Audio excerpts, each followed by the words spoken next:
You are born in Mumbai, not in a government hospital, not even in a private one most people would recognize. You come into the world with a kind of quiet arrangements that money makes invisible. No press release, no official announcement, just a name. And within hours, that name is already attached to a number. Your father's net worth. The first thing the world knows about you is how much you're worth before you've done anything at all. Your grandfather started with nothing. A two-bedroom apartment in Buleswar, a yarn business, a dream that most people around him thought was too large. By the time you are born, that dream has become the largest company in India. You didn't build any of it, but all of it belongs to your story now.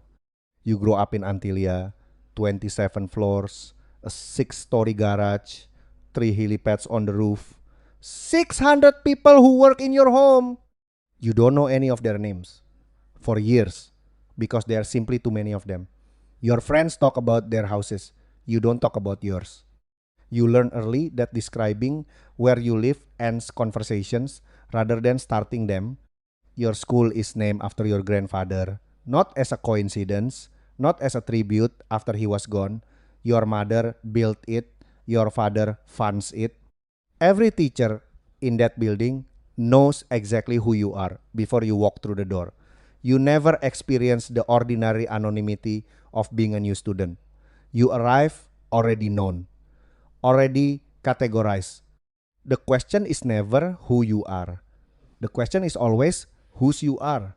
Your father gives you 5 rupees a week as pocket money.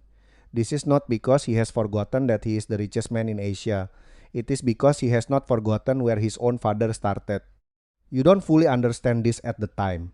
You just know that 5 rupees buys nothing in the canteen and that the other kids find it strange. But the lesson underneath it is serious.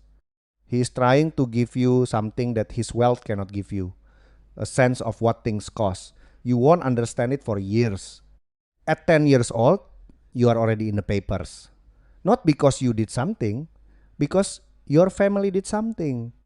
You attend events where the guests include prime ministers, cricket legends, and Bollywood stars who treat your parents like royalty.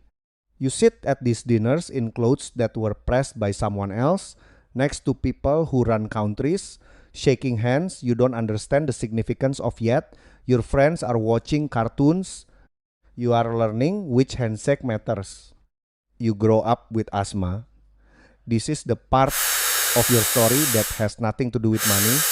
The medication keeps your lungs working. It also does something else. By your teenage years, you weigh close to 175 kilograms. You go to school, you go to events, you stand in photographs next to your father while the internet forms opinions about your body that nobody asks you to read, but you read anyway. Bullying doesn't need to happen in person anymore, it finds its way in. You learn that wealth protects you from almost everything except the one thing that actually hurts. Something shifts, not overnight, not dramatically. You decide at 19 that you want to be different before your 21st birthday. You wake up at dawn. You walk 21 kilometers every day. You eat nothing with sugar. You train 5 to 6 hours a day for 18 months. You lose 108 kilograms. India celebrate. Your transformation goes viral. Salman Khan calls you personally to congratulate you. And you sit with the strange feeling of being praised by an entire country for a private battle they only notice because of who your father is. Uh, Conversation. You go to Brown University, so did your brother. You study business. Your professors know your last name before the semester start. Some of them are more careful with you. Some of them try harder to prove they are not. The effect is the same either way. You are never just a student. You are a representative of something much larger than yourself. Sitting in a classroom, trying to learn, you come back home. The empire is waiting. Your father has already decided. Your brother Akash will run Geo. Your sister Isha will run Reliance Retail. You will take the energy business. The future of India's green transition. Hundreds of billions of dollars in assets. You are 25 years old and this is your assignment. There is no question about whether you want it.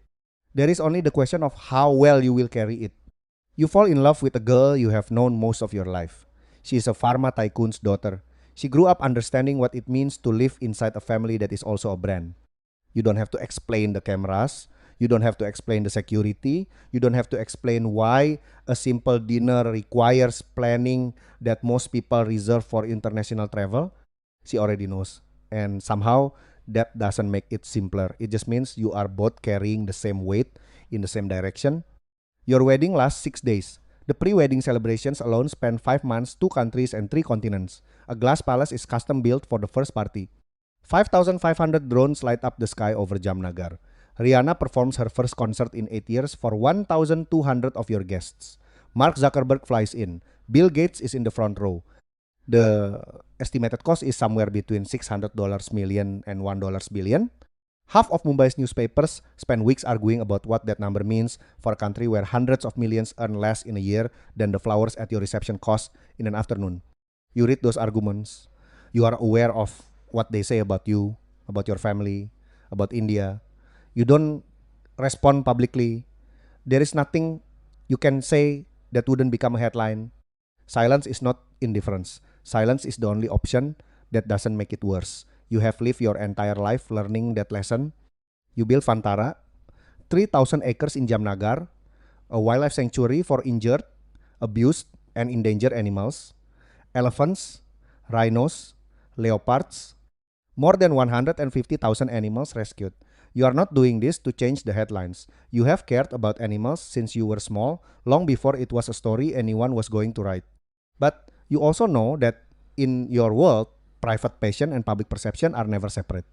Everything you do is also a statement whether you intended it that way or not. One afternoon you watch your father at a family event, not on television, not at a press conference, just your father in an ordinary moment, slightly tired, looking at his phone. The man who built the largest company in India. The man whose name you carry everywhere you go. He looks like someone who has not had a quiet day in 40 years. And you wonder if he remembers what that felt like.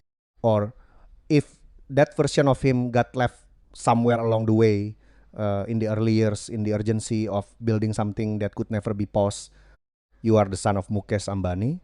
You were born into a number that the whole country knows and almost nobody can imagine. You grew up in a building that has its own Wikipedia page.